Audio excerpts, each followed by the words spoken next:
Good evening, Zambia, and welcome to the commission right here on Light Television Zambia. With me, your host, Martin Lutuna, as usual. And so tonight we discuss issues concerning young people in leadership. And you know that this is a youth week, more so leading to the National or International Youth Day that falls on the 12th of March of each year. And so this week being the Youth Week, we decided that we bring a young person that will speak into these issues.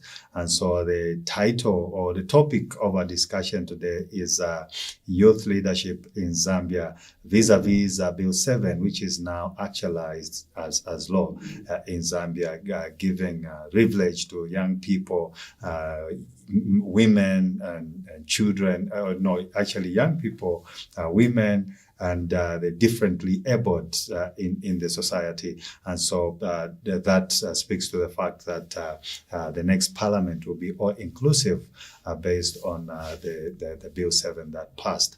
And so youth leadership is what we discuss today. We'll take a breather. On the other side, I will be introducing my guest. Stay tuned.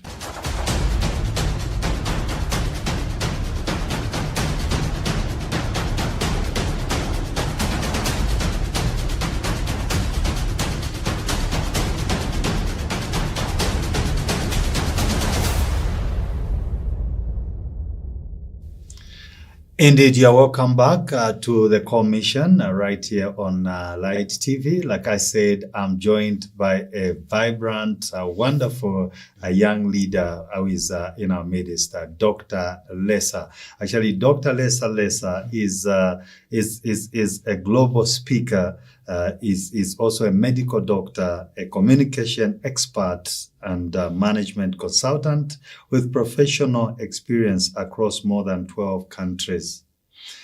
He specializes in executive communication, leadership development, and public speaking training, helping individuals and organizations communicate with clarity, confidence, and influence. He is the CEO of Close Consultancy and the founder, CEO of I Am Speech Society, where he equips companies, businesses, and schools with powerful public speaking, leadership, and personal development skills. Dr. Lesa is passionate about raising confident communicators and transformational leaders who use their voice to create impact globally. He joins us tonight. Dr. Lesa, welcome to the commission. Thank you so much, Martin. For a minute there when you were introducing me, I was like, who is this guy? Why did it have to be?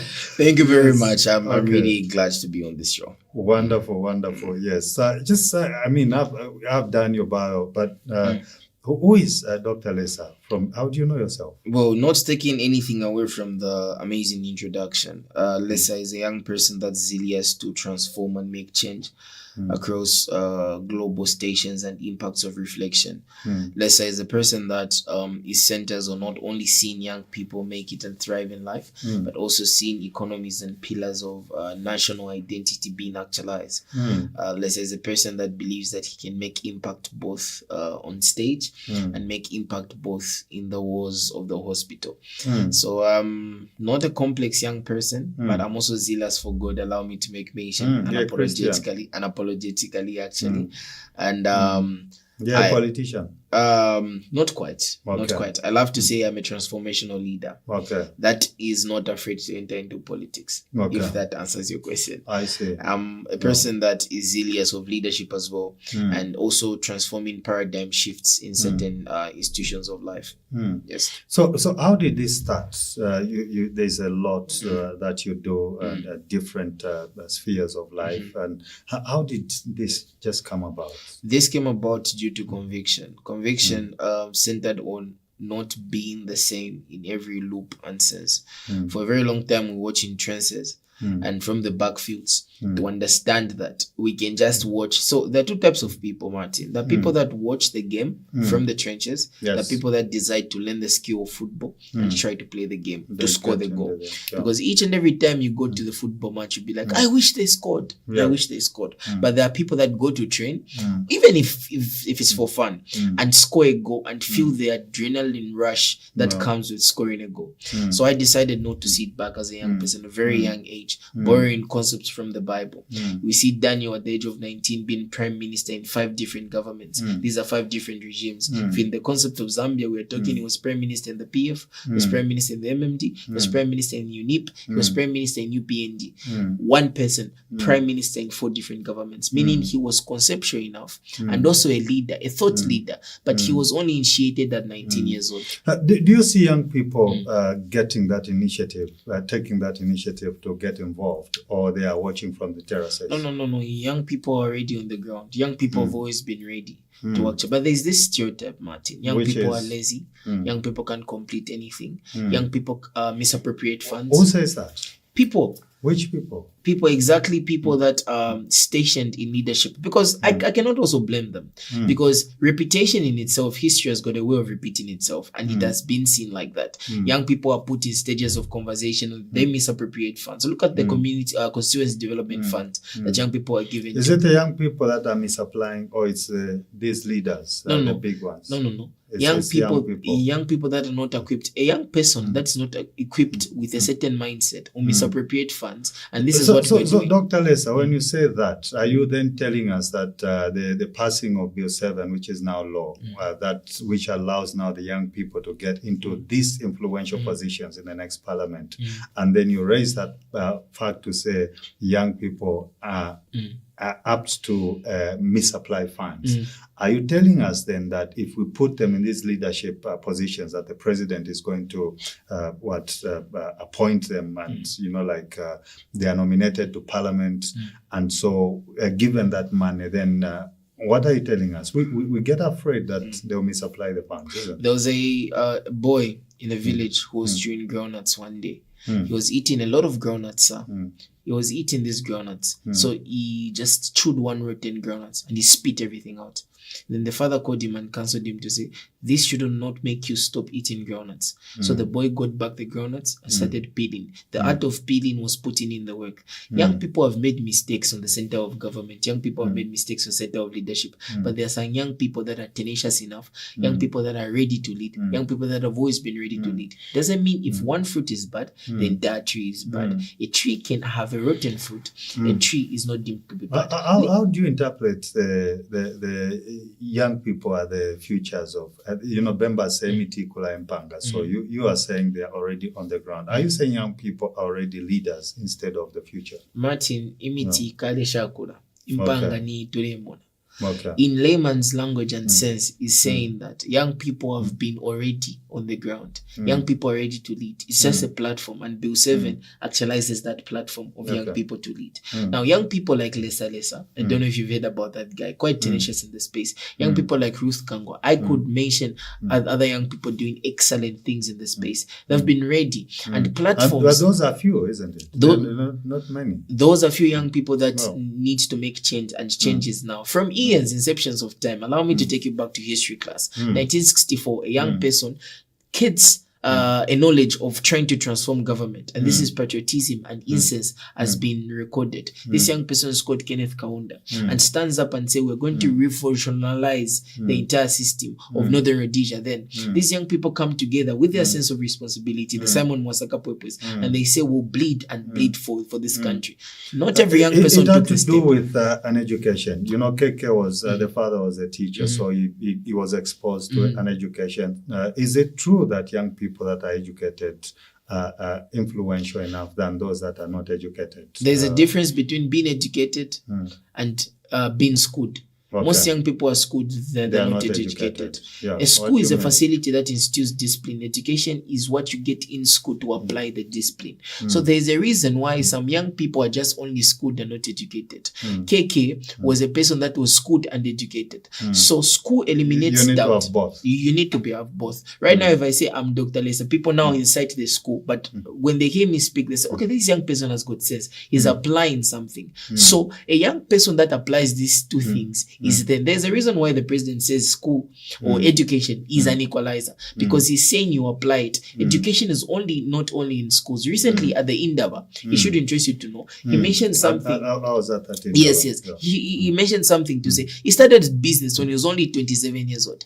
Meaning, he said, I regret I should have started when I was 23 years old. So he was educated enough, even mentally, even passing through UNZA, but he was educated enough mentally that he would think that he would have also employed more young people. He had started younger, he would have thrived earlier. If young people can think in that sense, Martin, to say that education is indeed key to success, but they need to start now. Lisa, is the environment conducive enough for the young people to thrive? The environment wasn't conducive then.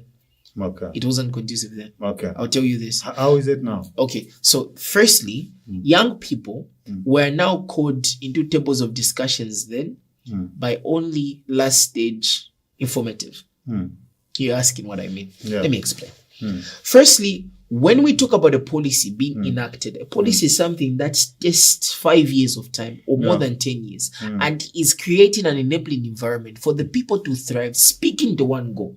What we're trying to talk about, my decision has already been made. And then they say, okay, this is just tokenization. I went to Rwanda for the very first time. And when I went there, I was given a script on how to speak, where to even touch and something like that. But now I'm being given a leeway. I'm not trying to blow trumpets to sing high praises. It's the truth. A policy creates an enabling environment. Well, the New Dawn government did something similar. So those policies are there. Policies are there. The National Youth Policy of 2025 was actually launched last year. This policy has got clusters enough for young people to thrive, speaks to peer-to-peer job creation and also to the 8th National Development Plan. You are the same young people that are complaining there are no jobs. No. There are no jobs, there is no this, there is no what. Did you know? You are saying this is conducive enough for young people to thrive, isn't it? Yes. No. Did you know that the government can never employ every young person or everyone in the world? Okay. According to the United Nations statistics, 70% of the young people in Africa are unemployed. Only 30% of those are educated. Only 20% of the educated are working. Which means that you understand that there is this job disparity that needs to be filled. Job ratio is 40-2. Two people are pursuing 40 jobs. So, Dr. Lesa, you are telling that young person is watching to say the government cannot employ every one of them. But when they were voting, they say, we bring in this leadership, it will employ us. Now, you are saying they can't employ everyone. Yes. So, what are you saying to this such a one? Government? What must they be doing? This government, the next government, the one to come will never employ everyone. What they will do is create an enabling environment for people to thrive and create some employment structures. What must a young person be doing for them to thrive? Center yourself strategically. Okay. Learn to read, and also start looking like your opportunity. Most young people are not ready for opportunities when they meet them. Today, if I meet a young person who is seemingly have completed education, you find they haven't put their CVs in order, they have no intern experience. You cannot be basic as a young person and expect to thrive in this rapidly transforming economy, which means you need to strategically position yourself, know the stakeholders. There's something that's called PPP, which is public private partnerships. If you understand that the public sector and the private sector has got an intersection of your job opportunity, you still linger around. But there are those young people marching that choose to be disruptors. Like Dr. Lesa, you talked about President HH starting a business at 27, and he was young. So business is all private, isn't it? So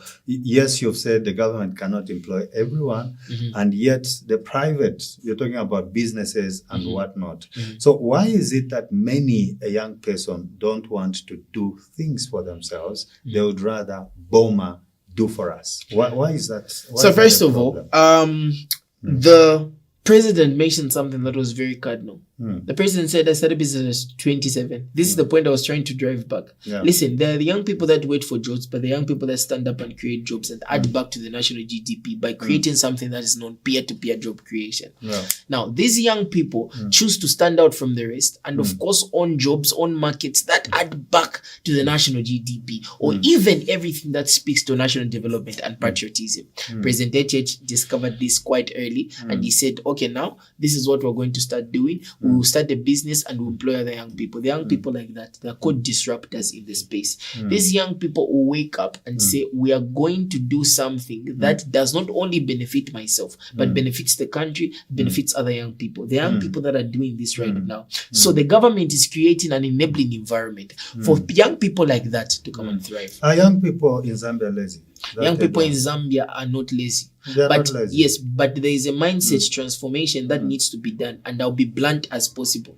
Young people in Zambia are ready to sell their destiny and their rights for a 500 kwacha of junta. Why? Because they do not think that they can get much more in tables of conversations. They're being used as political vuvuzelas, rubber stampers for political mileage when they know themselves that they can take up those positions of power. And Bill 7 actually does that. You know what Bill 7 does? It says 40% or 40 representations rather, 20 which are women, deliberately enacting this bill meant that 15% or 15 seats have been reserved specifically for young people to thrive. So meaning young people that are strategically positioned themselves, that look like their opportunities, that are well researched, well informed, are ready to change the paradigm shift of young people. Dr. Lesa, are young people enemies of themselves? Young people might be enemies of themselves to some certain acts because young people would want to kill young people for a fellow young people not to shine.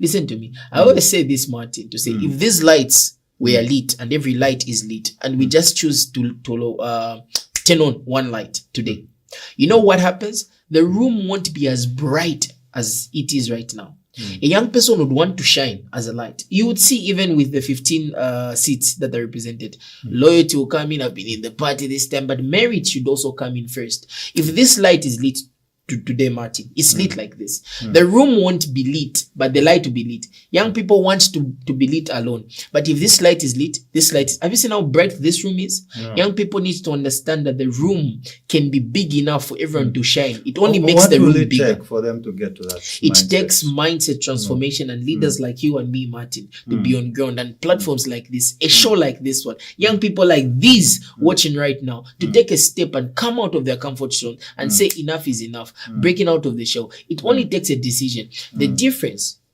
between the people that made it and the people that haven't made it is that the people that made it took a step. The people that made it took a step, like you did. And so what are you saying to that one who hasn't taken a step? What must they be doing? They are looking for capital. They are looking for government. They are looking at CDF. They are looking at different incentives that government provides. What must they be doing before they get to get that? Start. They start. Start. Are they just going to wait for a white collar job? Start. Or what else must they Start. do? Okay. Start. Martin, Yeah. listen to me. Starting doesn't mean you start big. Starting means now. If I tell you to say stand up and get out of this studio, you stand up and start going. You won't want to jump. Inception of everything starts small. Even a human being, allow me now to be a medical doctor. A sperm, a human being, is small. That is the start of something big, which is maybe transformed, and us being there. It's a start. Don't wait for big capital. Start with small. That small capital can start. Young people need to learn 3 things. Earn, save, invest. If young people can learn the paradigm shift, do you know why young people are labeled? Because young people are not financially stable. This is why they can sell their rights for a 500 kwacha. A person that can sell themselves doesn't know their value, because every young person is a partner in development. So meaning they are priceless. So young people need to strategically start positioning themselves by learning how to be financially sound first, so that they do not embarrass themselves on public forums. Speaking of health, Dr. Lesa, you say a doctor, yes, like you've mentioned. Do you see young people in Zambia utilizing the hospitals? Are they taking care of their health? We're talking young leadership, and so leadership has to do with health. Somebody's health must be healthy for them to be a leader. Do you see young people in Zambia taking advantage of free medical services, going to check up on diseases and whatnot? Do we have a leadership in waiting or ongoing that is healthy as of now? What's your take? It should interest you to say, before coming to this interview, I was at the hospital, went in yesterday around 8, knocked off today around 5. I was supposed to knock off around 8, knocked off around 5, went home, bathed, wore my suit from my scrubs, and came to sit here for this interview to impact a young person. So the young people that are deliberate about their health, deliberate about impact, it takes decision. I won't say young people health-wise. Let's take it from a paradigm shift and look at the United Nations report. Even UNFPA, okay? The UNFPA did something in research on sexual reproductive health, and this is what they said. They found out that most young people, even adolescents sometimes, don't take care of their health, to a certain extent.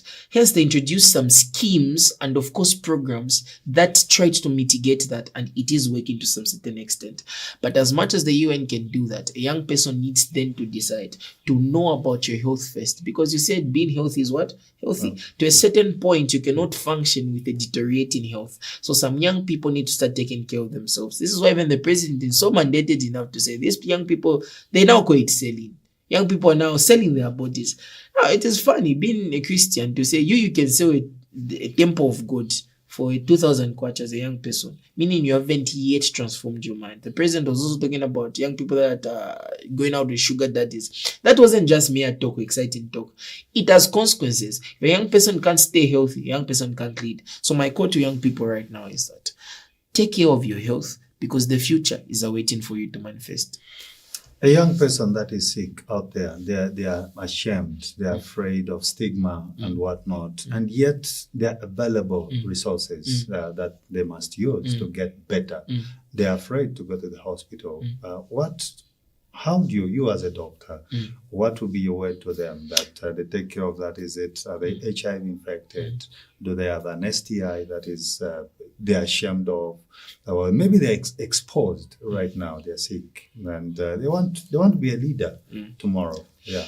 I'm a very practical person, Martin. Yeah. For the sake of our viewers, I'll answer this question in 3 folds. The first fold, I'll answer it from the public sector point of view. The third fold, I'll answer it from the spiritual point of view.